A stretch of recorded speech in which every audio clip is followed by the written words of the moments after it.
grace for kingdom finance. Hallelujah.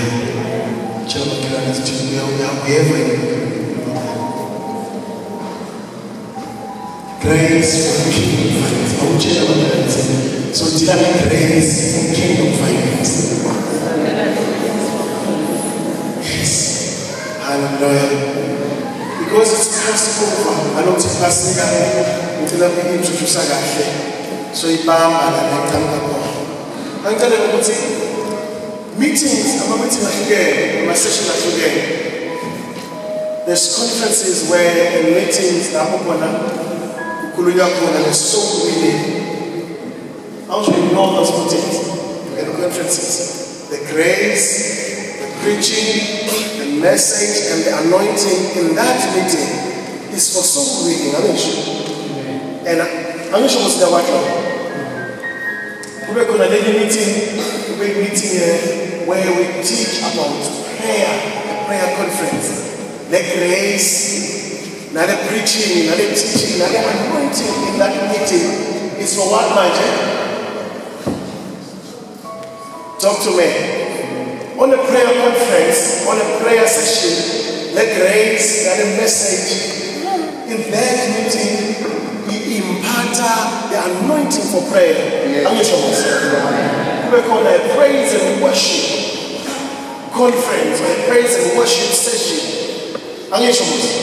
The grace, the message, the preaching, and the anointing in that session, it encourages what, Major? Worship. Praise and worship. Hallelujah. Hallelujah. We go to meetings where we discuss deliverance.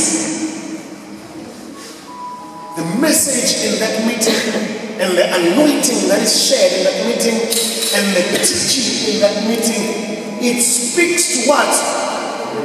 It speaks to what? Deliverance.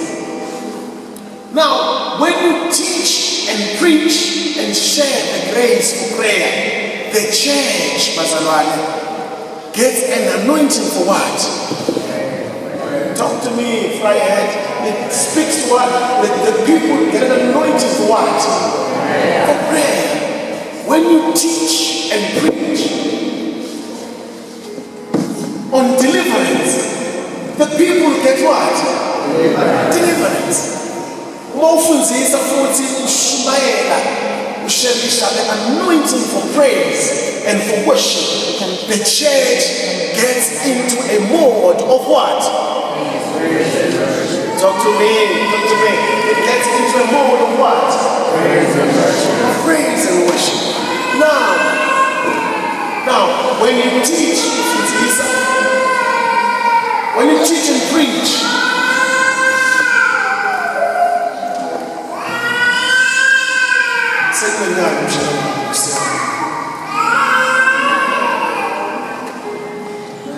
when you teach and preach on kingdom finance, there are meetings where, as a church, just make a prayer, the outreach, the praise and worship, the dividing the way, the subjects of our faith. One of those subjects is kingdom finance. Now, when you teach and preach on kingdom finance, the anointing that is shared in that meeting, in that day, it's an anointing for what? For finance. It's an anointing. In the same way, you get an anointing for deliverance, for an anointing for praise and worship. If you put song, hallelujah. Now, look, when you preach and teach on kingdom finance, what happens to the people? They receive a grace for what? Kingdom finance. Talk to me. A grace for what? Kingdom finance. For kingdom finance. This session is for kingdom finance. Hallelujah. Amen. This session is for what? Kingdom finance. It's for kingdom finance. Where does it come from? And I talk about it's accessing the grace through faith. Let's come back. Hallelujah. I say, I'm just introducing you. I want you to relax.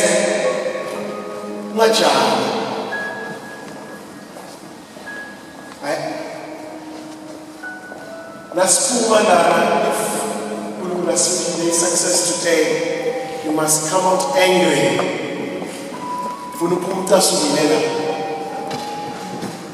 Hallelujah.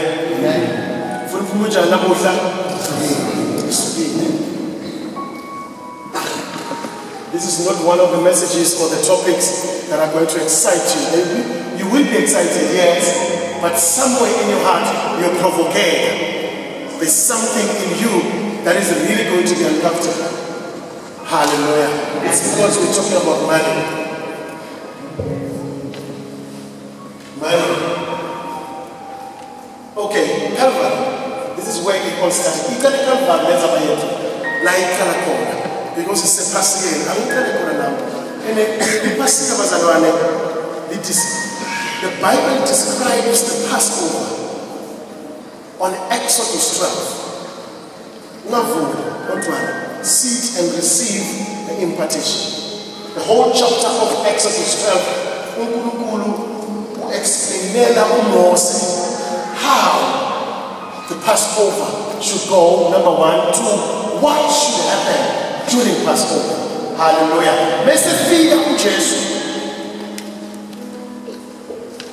He walked exactly because Jesus was the Lamb.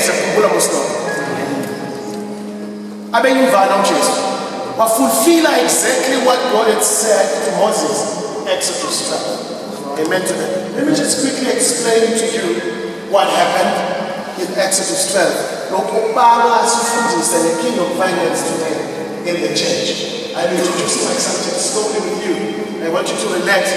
So extensively today. But from a point of view, you finance hallelujah. Not just money, you break and buy a Lamborghini and buy 55 houses and buy fancy clothing. No, that is not the purpose for money for you and me. Hallelujah. The purpose for you, God places funds, He places resources in your hands. Not for you to have not for you and become a nuisance.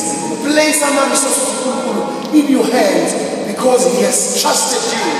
You will find the work of God. Hallelujah. Amen. That's the only purpose. Place and He does that. I am a testimony. In your hands, in the millions. Amen. I started with Exodus 12. Says in Exodus 12. Listen to the story. You will read it home. Exodus 12, the whole chapter. Moses. Moses.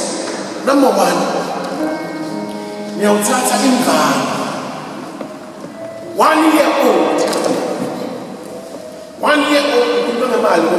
I'm just talking about man, or I've started talking about man. 1 year old lamb ingane eno 1 year.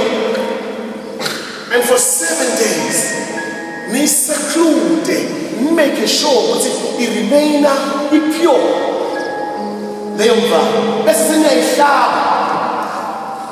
Nihlabe lembana, manihlaba lembana, the blood will come out.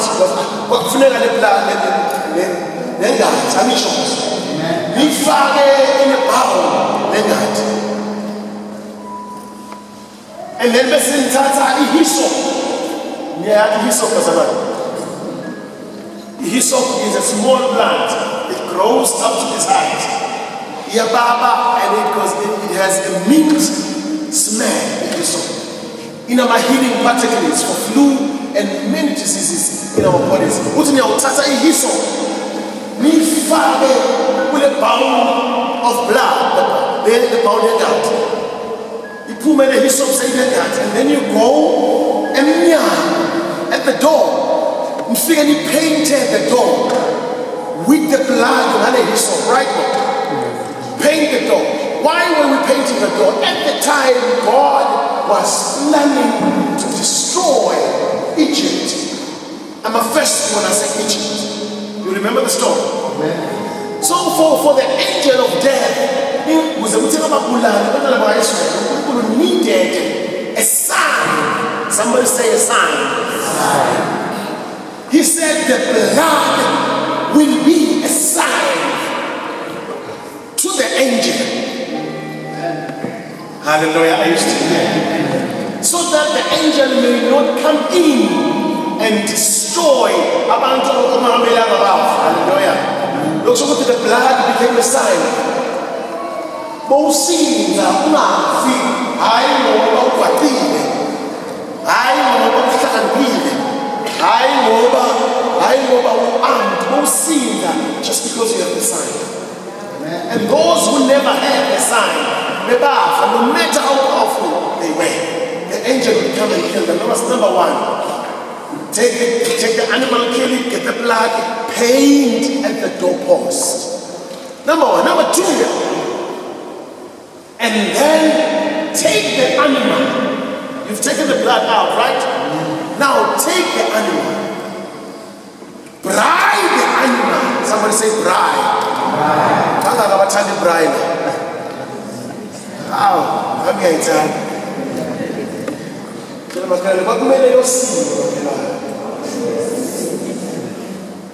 he was clear, don't boil it, don't cook it any other way. Bride the animal.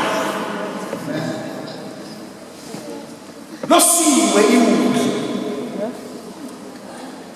Then the way to and after you've fried it, and then he says, "No, but send faster your waist with the belt. Nifage your sandals and be ready, and take, as I am saying, the tat and the staff, and be ready for war, as if you are going out for war. Until you are preparing for a meal. Dress up for war, but go to a meal. Dress up for war, but what? Go to a meal. And then he says, and then you shall eat the animal. So Passover was in two forms. Passover like two. The main emphasis was the blood, right? And the second emphasis was what? I'm still getting a 50% of my class. The first emphasis was on the what? The blood of the lamb. And then after something that was process number one. Process number two was what? The focus was on the what now? Was on the meat.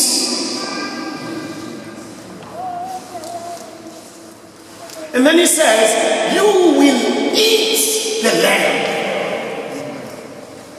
So this is a passing game. What's why you will eat the lamb? While we're clear what it means. Eat, the thing is, let's eat the lamb whole. Zanini everything about the lamb.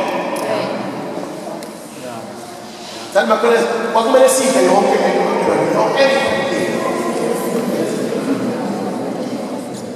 Do you know what the church has done today? No. The church today stopped on the blood. We focused on the blood. We focused on the blood because the blood gives protection. Okay. Now the protection is alive. I'm sure you could not put your back at the bed. Someone else will fight. When I was in that market, this is how the church is up to today. Enjoy the power of the blood. And we should. It's our portion. But we have not stopped the enjoying. The enjoying keeps going on and on. People are not doing anything but enjoying the coverage of the blood. Even when we preach on our pulpits, all that we care about the most, many churches, is to tell